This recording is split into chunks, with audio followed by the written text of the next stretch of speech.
So I also need permission to share my screen. That would be up. I have it now. Perfect. Okay, good. So today we are going to be looking at, continuing to look at Psalm 27 with a meditation. So thank you all for being here, and tremendous gratitude to myjewishlearning.com for holding this space for us, our sacred space in the Zoomiverse. It's so wonderful to have this time together. So, as Mara said, we are in the month of Elul still. We're barreling toward Tishrei, the Jewish New Year. So each day throughout this season, we blow the shofar.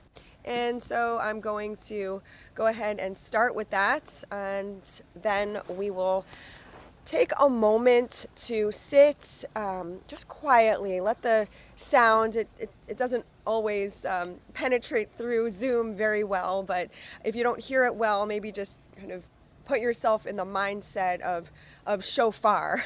Shofar, show good, right? Shofar that penetrates through the heart, through the mind, and helps us to wake up and transform and be ready for Rosh Hashanah, the new year. So here we go. If you want to close your eyes, you can. I'm going to blow the shofar, and then we'll just take a moment, maybe 1 or 2 minutes, to sit with our breath and with the sound kind of moving through us. And that's the instruction for the next couple of minutes.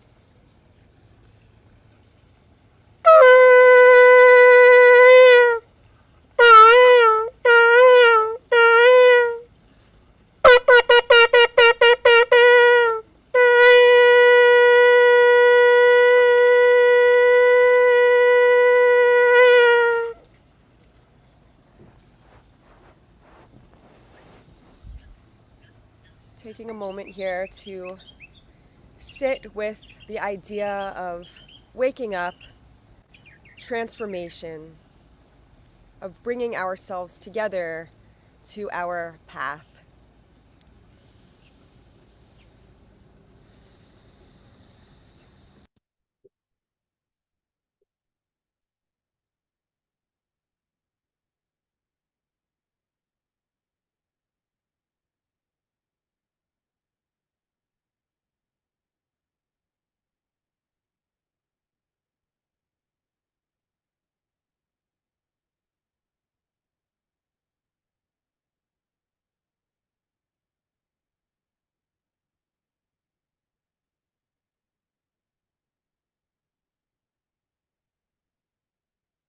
Okay, let's get started. So thank you for those of you who are using the chat. Bavakasha, please, by all means, continue to use the chat to let us know where you're from and a blessing that you would like to share with the community today. A blessing that, or a good wish that you'd like to share with each other and with the world, with the Jewish people, with all of humanity, with the earth itself. I'm going to go ahead and grab our source sheet for today, put it in the chat so that you can look at it on your own, and I'll share my screen in just a moment. And Mara, if you can continue to share that if people need it as they come in later. Hey, good to see everyone today from all over the country. And we have the Virgin Islands, Northern Virginia, shalom, shalom. And we have our old friends and our new friends from Florida, Massachusetts, and everywhere. So nice to be together. So continue to let us know where you're from and a blessing you'd like to share with the community. And I'm going to go ahead and share our teaching for today, which is Psalm 27. So we're continuing to explore the psalm and what it means to us in this time of year. Psalm 27 is the psalm of the season. It is read from the first day of Elul all the way through the Jewish New Year, all the way through to Simchat Torah. And each time we come to this psalm, there's another line, there's another word that might jump out at us. It's a psalm that, again, we're visiting every day. It's living with us, and we are living with it, and we're living within the words of this psalm. So it has a special meaning for us to give us direction during this challenging time in in the 21st century, in this year that we're in, but it's at the same time timeless, and it has meaning for all ages, all times, and comfort, I hope, right? To have a tool that ties us all together here in this space, but also throughout the generations from antiquity to the future. So today we're focusing on verses 9 through 12, and really we're going to be focusing on 11 in our meditation. But I just wanted to give you context for verse 11. So the psalmist continues, "Do not hide your face from me. Al taster panecha mimeni. Al tat be'af abdecha, Ezrati hayita al ticheni ve'al ta'azveni Elohei yish'i." Do not hide your face from me. Do not thrust aside your servant in anger. You have been my help. Do not forsake me. Do not abandon me. If you recall in this psalm, where there's a movement from complete confidence, Adonai, Urivi, Shimi, Mira, God is my light, God is my salvation. Who shall I fear? And then, oh, only one thing do I want: to dwell in your house, to see your face, to visit with you. And then we're moving to this feeling of being thrown off course, right? A movement from complete confidence to a request to now, where are you? Like, all I've asked is to see you, is to be with you. And now we're squarely in verse 9 with a bit of a shakenness of a move away from confidence to a bit of disorientation, of looking for that help, of looking for that face, of feeling abandoned for just a moment here, not wanting to feel that way, not keeping that feeling inside, but reaching out for divine aid, for divine assistance, knowing that God maybe is just right there. I just can't see you. I just want to know that you are there. And why? The psalmist is feeling some anxiety, as many of us feel often or have felt in in our lives. There's an anxiety here about loss, needing that comfort, needing that rock that is that divine support. Why? Verse 10, "Though my father and mother will abandon me, the Lord will take me in." There are times in life when we feel like orphans. Some of us are. Some of us don't have our parents. And for later in life, right, that's an experience that we've been through. And this seems like the speaker feels like a younger person, right, with all of that confidence and that fighting spirit, but still with that anxiety. And so I feel blessed. I still have my mother here, and I did lose my father, but I always, even when I was a younger, a young student, I remember really attaching to this verse and feeling that anxiety of loss, even when I had everything. I had my parents, but just that feeling of one day, you know, and that seems to be part of this psalm, just the knowing. The knowing that while we have the support and the love of our family, of our friends, of our community, there are times when we feel utterly alone. And so the psalmist is speaking from that place, whether he is truly alone or is just, kind of having the anxiety about having that feeling of being alone, right? Attaching to divine support and help, that no matter what happens in life, that the psalmist, which is us, has that divine sheltering support, right? Life takes us in all different directions.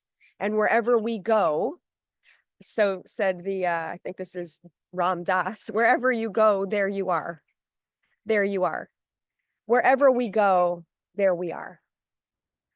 So there comes a time in our lives when we realize that we have to have our own sense of inner strength, and we have to have our own inner resources that we can turn to for that feeling of sheltering care, of sheltering support. And for those of us who are lucky enough to have the support and the shelter and the care of loved ones, of family, of community, of friendships, right? Of course, those are wonderful. Those are wonderful. But at the end of the day, we have ourselves. And we're not alone. And that's what this psalm is saying. We're not alone, because we can always tap into that feeling of that sheltering care and support that is divinity within us and around us. So that's line 10. But let's move on, okay? Because we're on this path in life, right? And there we are. with ourselves, but where are we going? Where are we going? Verse 11, Horeini Adonai darkecha, unecheini be'orach mishor leman shorerecha. Show me your way, O God. Lead me on a level path because of my watchful foes. We're taking this piece of Psalm out of context of foes necessarily. Like you can think of the foes that are there, the enemies that are around us. And we talked last time and the time before about kind of those forces within us. But really here, we're asking for guidance. We're asking for guidance. And in this time of Elul, as we're preparing this time of Teshuvah, we're looking for guidance to bring us onto that path in life, that path forward. Verse 12, Al ticheni banefesh tsarai ki kamuvi ade sheker vayefes chamas. Do not subject me to the will of my foes, for false witnesses and unjust accusers have appeared against me. So what do we do in life when we feel like our foes are around us, surrounding us, and we're feeling that anxiety creeping up within us? We ask for guidance to set us on the path, to know that we are walking this path not alone, but with divine comfort and support. This is one of the hallmark ideas of the time of Elul, of the time that we're in. I'd like to share with you just this piece here of explanation of the psalm from Dr. Alan Cooper, who is a professor of mine at the Jewish Theological Seminary, and then take us into a piece about guidance and then into our meditation. So our professor says here, whether it is by way of a mystical secret or through an elaboration of Midrash, Psalm 27 is understood to have a powerful apotropaic, which means it keeps the enemies away, and protective power. It is appropriate for us to invoke that power during the penitential season at the turning of the year, when we are required to engage in intense self-reflection in order to fulfill the mitzvah of teshuvah, of repentance. We must peel away the mask of confidence and complacency that we present to the world and to ourselves at times in order to scrutinize our flaws and vulnerability. He says doing teshuvah demands that we focus on those aspects of ourselves most in need of repair, and also on our inability to effect that repair without God's help. So we're seeking guidance and help, okay? And I'm going to leave this rest of this for you to peruse on your own, or we may get back to the rest of this next week. But I want to start focusing on our one verse here and another teaching that relates to it. So bringing us to this path, Horeini Adonai darkecha, unechenim be'orech mishor. Show us your way. Lead us on the path. Lead us on your path. Lead me on a level path. On a level path. I want to share with you this related teaching, and then we'll move into our meditation on this idea. So there's a Hasidic teacher, Rabbi Kalanimus Kalman Shapira, who was the Rebbe of the Warsaw Ghetto. And his teachings, every single one, is stunning because they're recorded in the time of living in the ghetto in World War II with impending doom constantly. But he writes these words in 1941, around this time of Rosh Hashanah. The time for Teshuvah is Rosh Hashanah, the anniversary of the creation of the world. This is because Teshuvah is also a kind of creativity.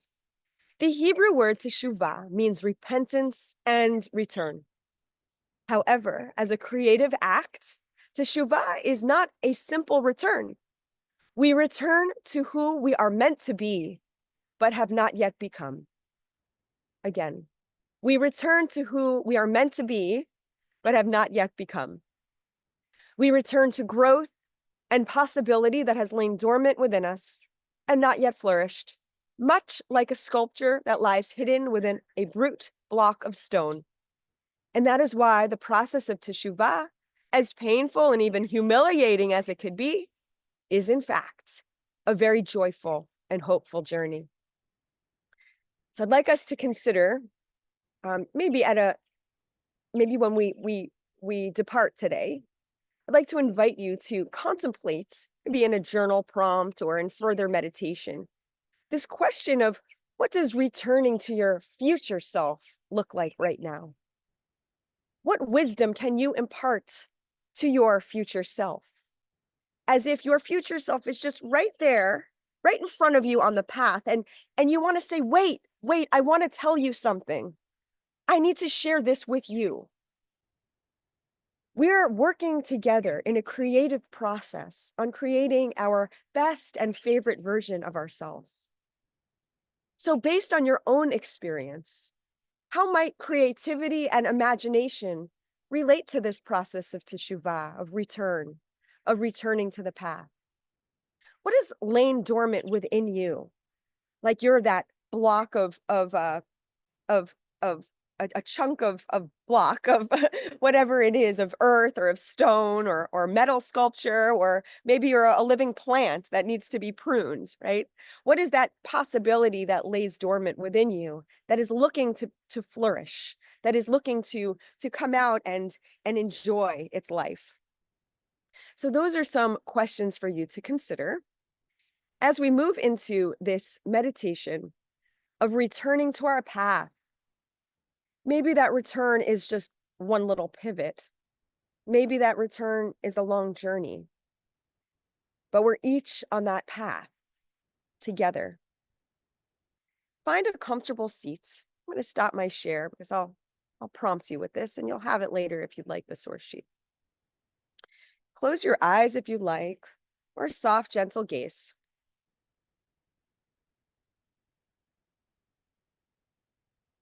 Take a nice deep inhale through the nose. Exhale through the mouth. Inhale the good stuff. Exhale what is unnecessary.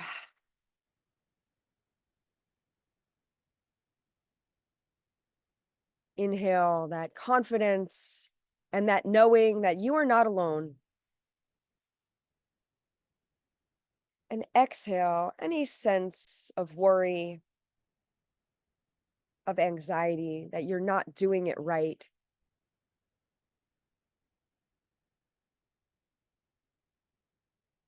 Begin to breathe with ease.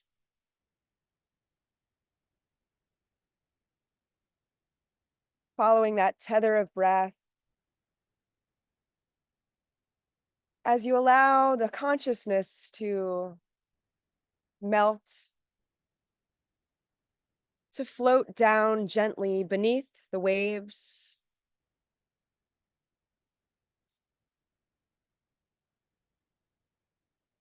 Like a slow melt of a glacier.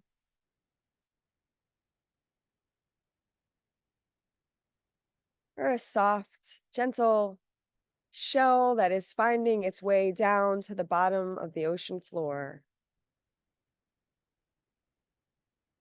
Allow the consciousness to sink down beneath the surface to a stillness within.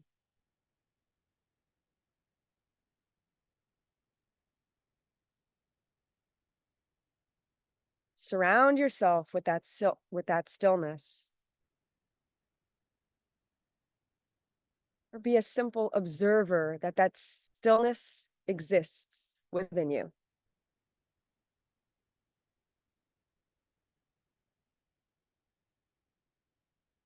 If you'd like, placing a hand over your heart and hand over hand.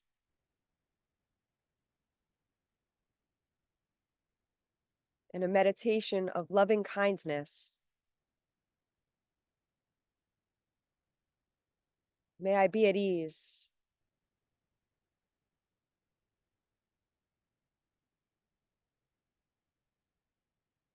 May I be at peace.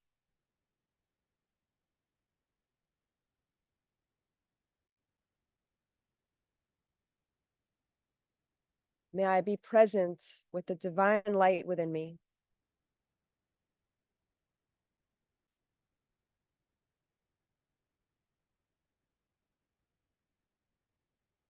May I be guided on my path.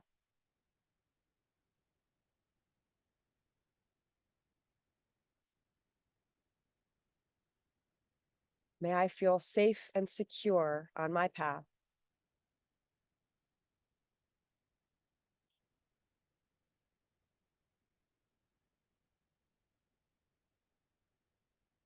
Sit on our own for a few moments here, allowing that path to unfold before you from a place of stillness, peace, and inner calm.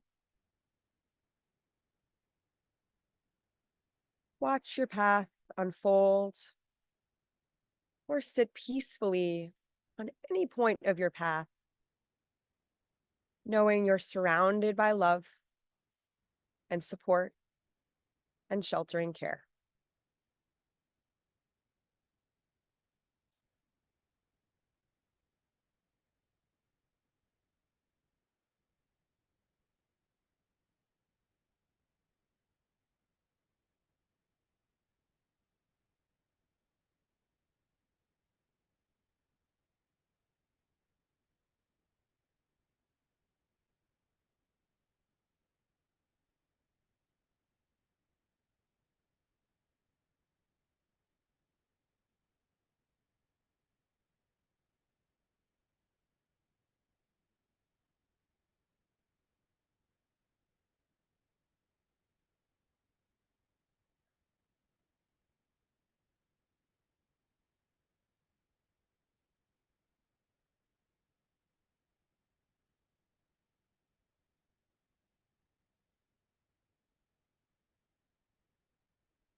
Your mind wanders, coming back to the path, coming back to the stillness.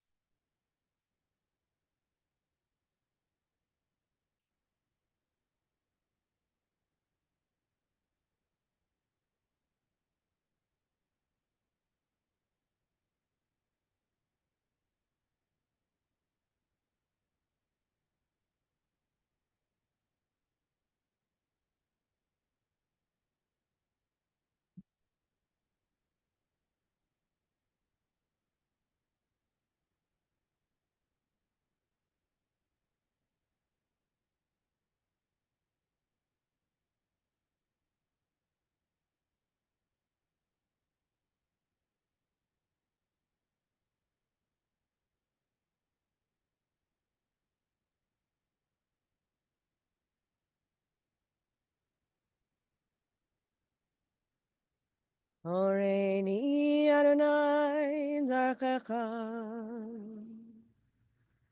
Hareini Adonai Darchecha. Horeini Adonai Darchecha. Horeini Adonai Darchecha. Horeini Adonai Darchecha.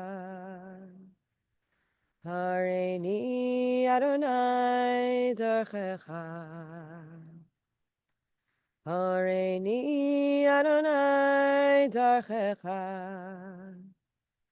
Hareini Adonai Darchecha.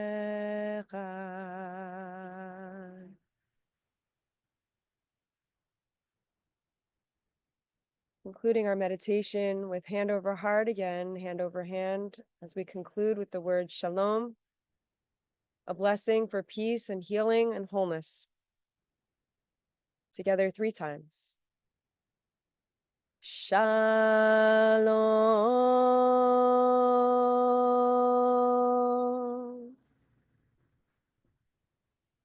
Shalom.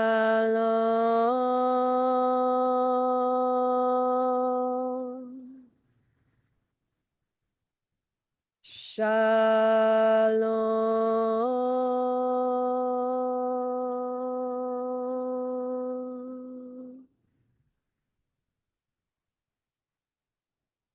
Releasing hands, fluttering eyes open if they've been closed. I want to thank the person who corrected me there. Wherever you go, there you are. John Kabat-Zinn, of course, and probably some other wise people as well. I want to thank you all for being here today. This concludes our meditation, and it's really a pleasure and a gift to have this time together.